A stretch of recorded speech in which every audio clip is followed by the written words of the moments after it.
This week on Hands-On Photography, it is part 2 of our shelter-in-place time-lapse photography and video tutorial. Check it out. Hands-On Photography is brought to you from LastPass Studios. Keeping passwords on notes or spreadsheets doesn't work anymore. LastPass easily keeps track and creates unique passwords for every site you use. Visit lastpass.com/twit. This is TWiT.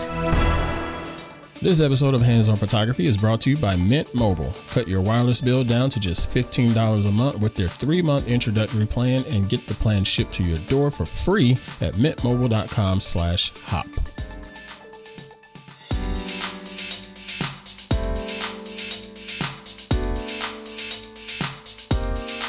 Hey everybody, I'm Pruitt and this is Hands-On Photography here on TWiT TV. I hope you're doing well. I am unbelievable as always, and I'm just sitting here practicing shelter-in-place photography, if you will, because we're still dealing with COVID-19 and following all of our shelter-in-place restrictions. I hope y'all are doing well, and I hope everyone is safe out there. And I appreciate you taking the time to join in this week and check out the show each and every Thursday. Does mean a lot. So for those of you that are just now checking out the show for the very first time, welcome. And I'd like to tell you a little bit about how this show works. This is Hands-On Photography, and this is my way of taking the tips and tricks that I have learned over the years to help make you a better photographer and a better post-processor. I didn't go to film school or photography school or anything like that. I just spent a lot of time dinking and geeking out with different cameras and geeking out with software just to try to see how things work and how to make my shots better. Because when I tried to approach the professional photographers in the area and online and things like that, they were flat out rude to me and pretty much just said, you know what, you need to get a real camera because I didn't have this gear or that gear or whatever. I ain't had no time for that. I just wanted to learn photography, and so I just sat down and taught myself. And if I can do it and be able to get out there and sell prints and get freelance work and things like that, you can too, and I'm going to share my tips with you. So if this is your first time joining and this sounds like the type of show that interests you, feel free to hit subscribe in your favorite podcatcher of choice, or just head on over to our website to see the different subscription options. The website is twit.tv/hop. That's twit.tv/hop for Hands-On Photography. And you'll see that we have options for Apple Podcasts and Spotify and even our YouTube channel. So check out all of the subscription options over there and subscribe and share the show out with other folks.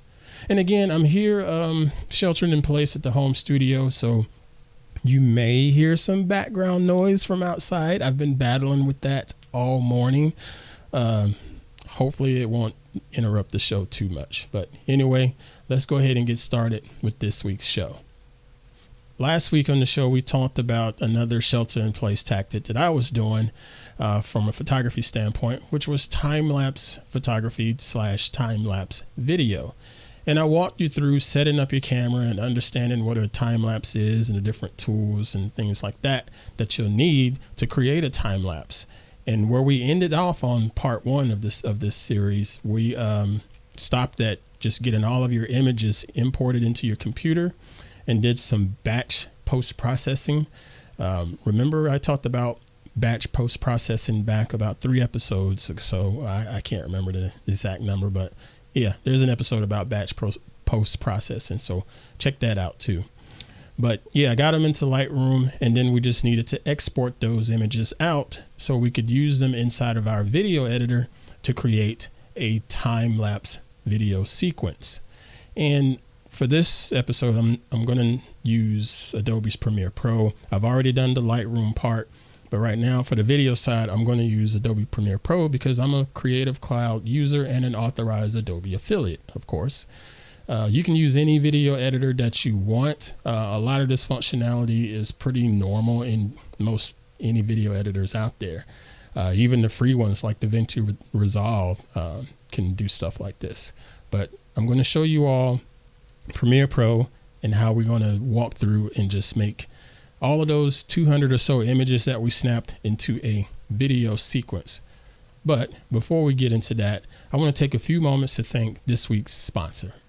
This episode of Hands on Photography is brought to you by Mint Mobile. Mint Mobile makes it easy. Every plan comes with unlimited nationwide talk and text. Choose plans with 3, 8, or 12 gigabytes of 4G LTE data. Use your own phone and keep the same number along with all your existing contacts. To get your new wireless plan for just $15 a month with their 3-month introductory plan and get the plan shipped to your door for free, go to mintmobile.com/hop. That's mintmobile.com/hop. Cut your wireless bill to $15 a month at mintmobile.com/hop.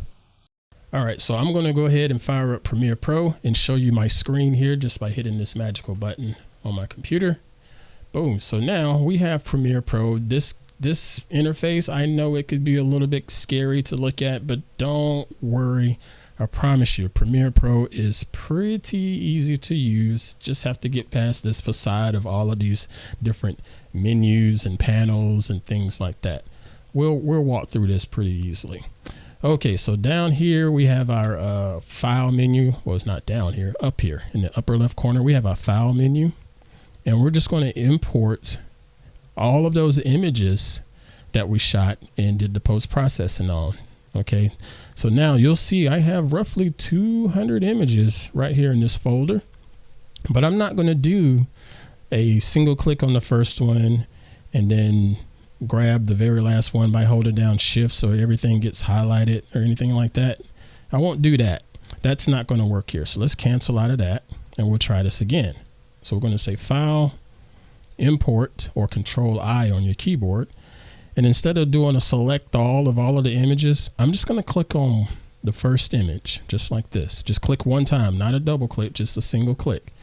And you'll see here in the bottom of the dialog window, there's this little message that says image sequence.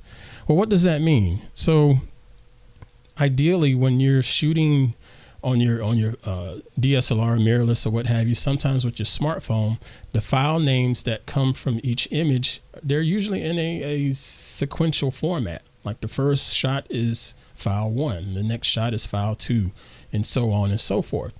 And in this case, that's what happened with the time lapse. And I want to tell Premiere Pro, I shot 200 or so different photographs and they're in sequential naming order. So let's bring them all in, but I don't want to bring them all in as individual images. I want to bring them in as one sequence file. Okay, so let's go back to Premiere Pro and take a look.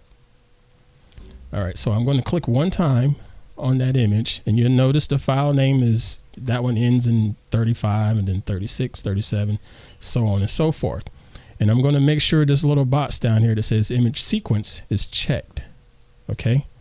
So click there, that's checked, and I'm going to click open, and Premiere is going to think, and it's going to pull the file in. All right, so now in this little panel, project panel in the bottom left corner of my screen, it looks like I just have one file here, but it's not. It's actually all of those images pulled into one placeholder, if you will. Now here in the middle of the video editors, you have your timeline, and this is pretty common terminology for any video editor out there. You have to get your raw data placed onto a video timeline so you can, manipulate it and make it look the way you want it to look and be as long as it needs to be, as far as 10 seconds or 2 minutes or however. That's your timeline. That's what that's for. It's a spot to edit your sequence. All right, so I'm just going to take this image and drag it over to the timeline like so and drop it. Premiere is going to warn me and say, hey, this clip doesn't necessarily match the settings that you have. My timeline is set up to be an HD timeline. So that means it's a resolution of 1920 by 1080 pixels. Those images are going to be a little bit bigger than that, or they're going to be roughly at a different aspect ratio. I think I exported these out to be 1920 on the long edge, but my camera doesn't shoot in a 16:9 aspect ratio.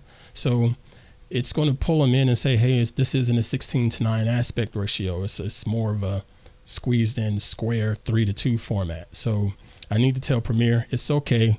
We can just work with this however it is. So let's go ahead and switch back. And I'm going to tell Premiere, keep the existing settings. Don't change my sequence settings. So I'm just going to click keep it. All right. So now when we look at the screen, it looks like my image is cut off a little bit. Okay, so, well, it sort of looks like it's cut off, but I'm going to double check by making sure the scaling is okay. Yeah, there we go. We'll put it like that. And if I want it to fill the screen, I can scale it up and then push it down a little bit, because I didn't want to cut the top off. Okay, so now, there. I got it squared away and it's ready to go. Now, inside of Premiere Pro, you have to deal with rendering and pre-rendering, if you will, to see how your video is going to look. If I was to hit play on my spacebar right now and let it do a little bit of a preview, it may play it, but depending on the type of hardware that you have in Premiere Pro, it'll slow down just a bit, but we'll see. Let me go ahead and just show you how it would look as a pre-render.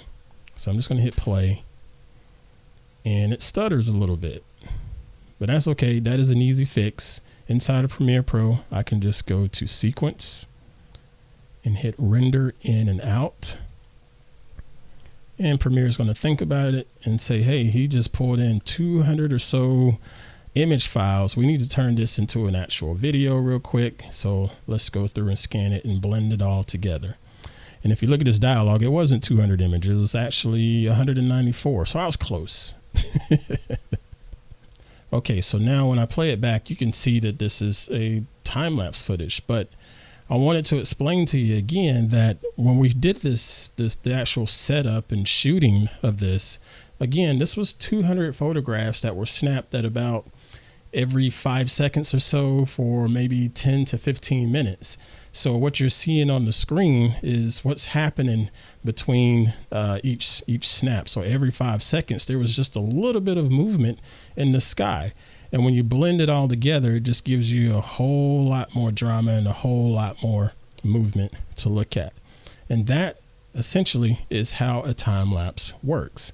So now from here, you just export this video file out. That's as easy as doing Control M and saying export as a video and save it to your hard drive, and boom, Bob's your uncle, and you're done and good to go. All right, so I'm gonna show it to you one more time on a larger screen so you can get a look at this here. So we'll just hit play, and that is a time lapse while you're sheltering in place, doing some shelter in place photography. Cool. All right.